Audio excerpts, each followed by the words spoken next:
Ladies and gentlemen, I'd like to let you know that I am not dead yet. Because obviously I'm alive, because I'm here. But I did see the movie Pacific Rim. If you click on the happy-go-lucky fella here in the corner, you'll get to see the non-spoiler edition. But this is the spoiler edition for Pacific Rim. Especially long, so buckle up.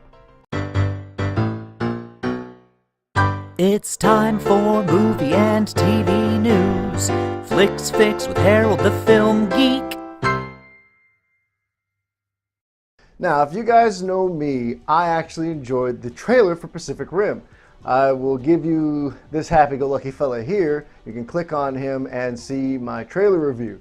Now, in the trailer review, I actually said the movie reminded me of the anime Evangelion, or Neon Genesis Evangelion. Well, I just saw the movie. I'm going to tell you all about it. But before we get started, here are some selections for you to do to jump ahead in case you don't want to hear all the extras that I have to say.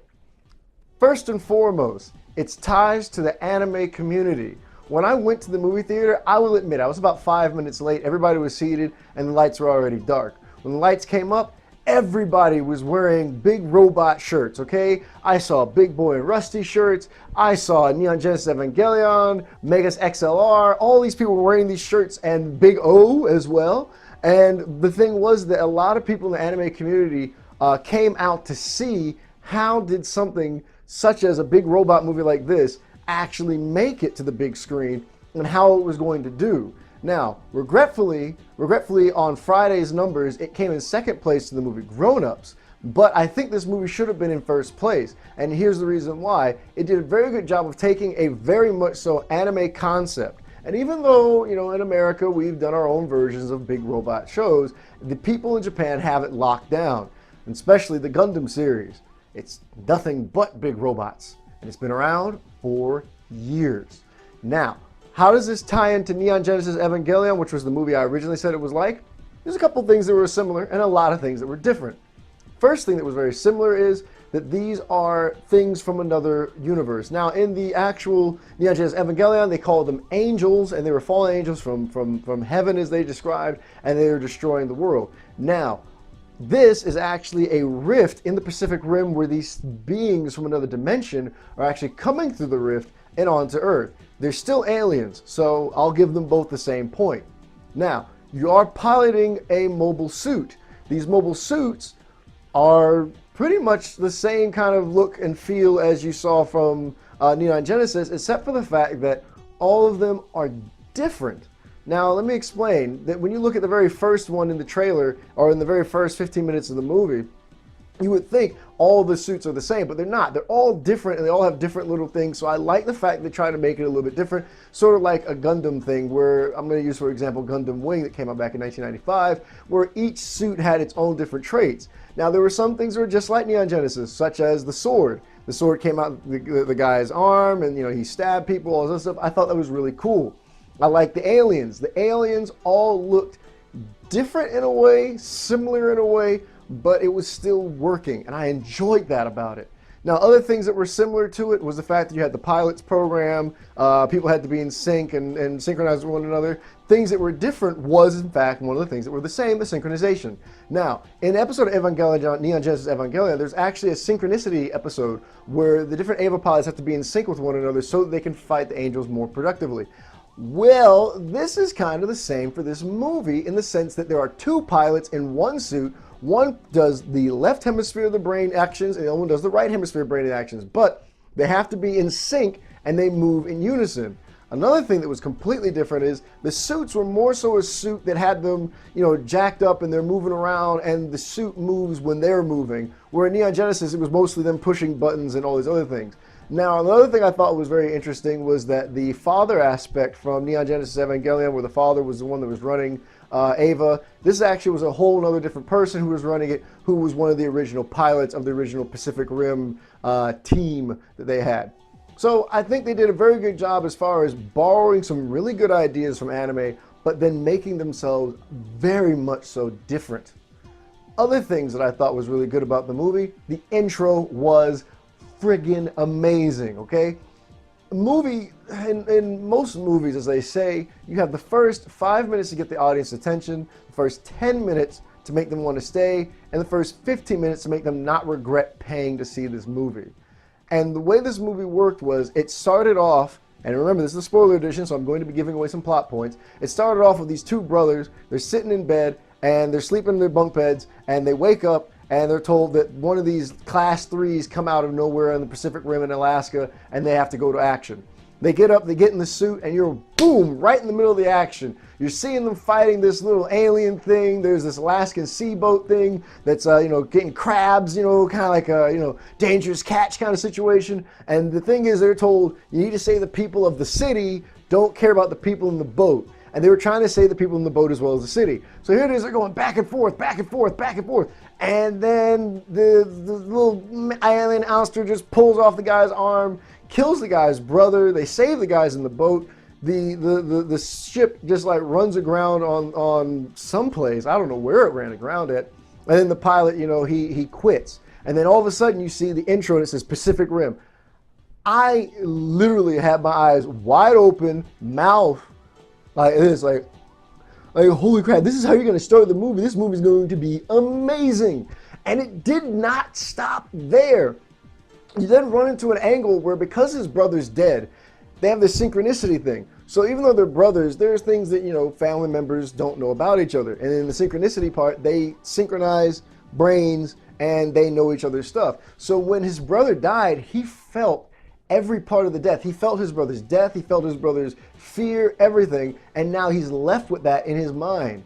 So he quits and he starts building this wall situation.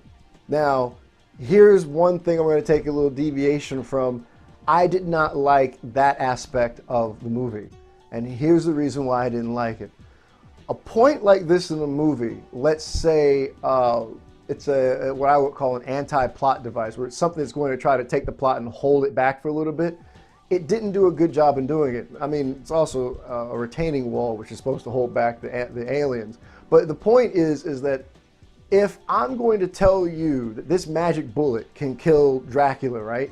You're supposed to at least believe for more than 5 seconds that this bullet can stop Dracula. The way this movie did it was the guy's building a retaining wall, and you're maybe 2 minutes of the retaining wall scene, and then all of a sudden they're watching TV and they see one of the aliens just bust through the retaining wall. And they're like, well, what good is retaining walls? And I'm like, yeah, why did you even mention it? If you're just going to tell me 2 minutes later, it's no good.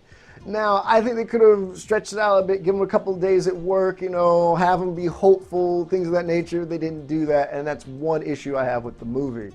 But it was very good because then that's when the guy came in, offered him his job back. He kind of wants to take it, doesn't want to take it kind of thing. But oh my goodness, the way this storyline develops from there.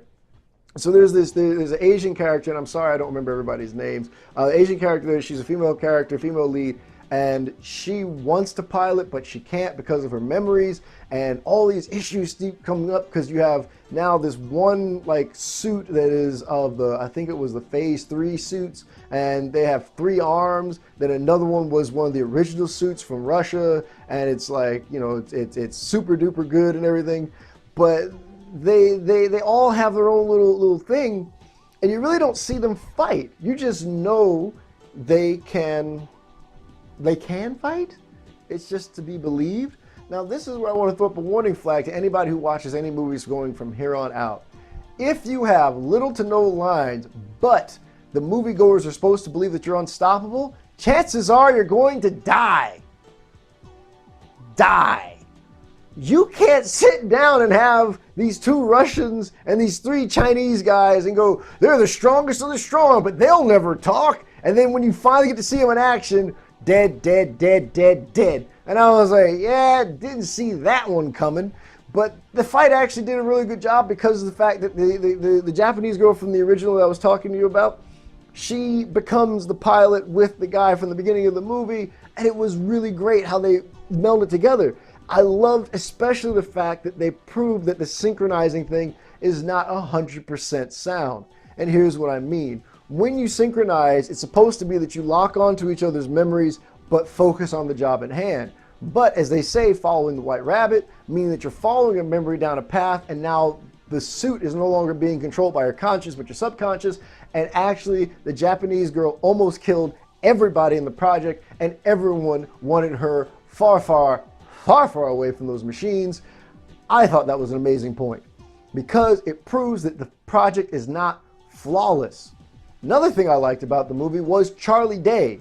Charlie Day is not an action movie star by any scope in the imagination. In fact, I loved him in the movie Horrible Bosses, but when they said he was in this movie, I thought that was laughable at best until I saw his performance, and I thought it was an amazing performance done by Charlie Day. Here's what I mean.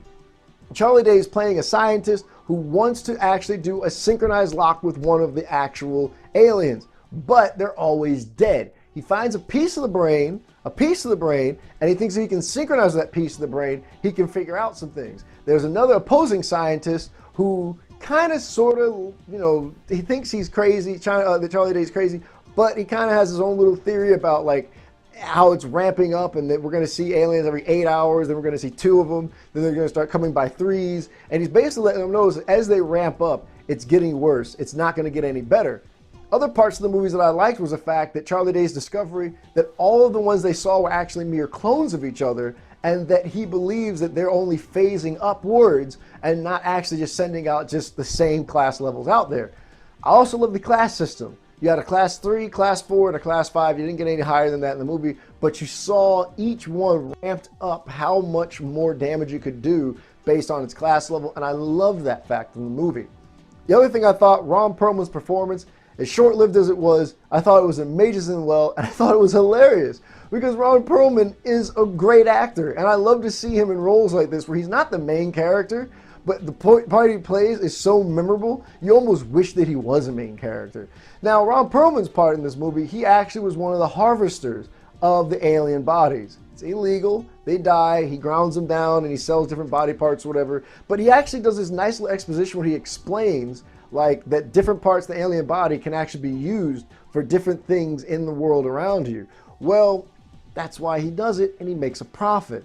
Charlie Day actually does the synchronicity thing, and he finds out that these aliens are coming, and they're just ramping up, it's getting even worse. Well, here's the thing, and I can't remember the actor, but he's the same actor from, I'm gonna go out on a limb, G.I. Joe, but I know he's the same guy from The Losers. Anyways, he was really great in this movie as well. I thought he played his role perfectly. But the thing is that he kind of sort of didn't want to reveal too much of his own past, but when you finally get to that point where he reveals everything about himself, it was so worth the wait because you finally get to understand everything he's trying to do. Now, what he did for Charlie Day was give him the Ron Perlman character to talk to get an actual brain. Things went crazy, a bunch of fighting and everything, but in the end, it was a really, really good movie. Now, with me explaining away everything that I saw about the movie, here's my actual review of the movie. I think this movie was an edge-of-your-seat thrill ride, all right? And that if I would have saw this movie before I saw Superman Returns, there's a good chance Superman Returns would not have had such a high rating. I'm going to give this movie a 4.5 out of a 5-point scale. I would give it a 5.5 if I was texting my friends. I'd say 5.5 out of 5. But I'm going to give it a 4.5 out of 5. But I guarantee you I'm going to be getting this on Blu-ray. And I possibly might see it again before it leaves the theaters. Things you're going to like about the movie? It's going to be action-packed. The movie is completely great dialogue, great character development. Everything about the movie was sound. And here's the other thing. As much as they want you to think that it's a sci-fi movie, which it is, it's so heavy with drama and different action devices that you don't get lost in the sci-fi essence where everybody's going, well, there's 45 parsecs before we can get to... No, they don't do any of that. They explain it to you like a regular human being. And I think that's why so many people haven't gone to the theaters yet to go see it, because they feel it's going to be so nerdy that people aren't going to like it. But I'm going to tell you this. If you like the movie Independence Day, this movie would kill Independence Day. If this movie and Independence Day, the new one, came out at the same time, I guarantee you, I would give Independence Day a 1 out of 5, and I keep this one at a 4.5 out of 5 because this movie was so good. I dare say it's on the level of the Avengers. Now, Warner Brothers, I know you own the rights to Pacific Rim. I know you can't make another one because of the way they ended this movie. But I wished that this movie would get more press like you've been trying to get press for that Justice League movie, because this movie perfect. Justice League, not so much. Anyways, guys, thank you for tuning in to this very long edition of Flix Fix. I enjoyed the movie Pacific Rim, and I hope you did too. Let me know what you think about my review and everything about the movie in the comments below. As I end every episode, guys, if I don't talk to you soon, then I guess I'm going to have to talk to you later. Bye now.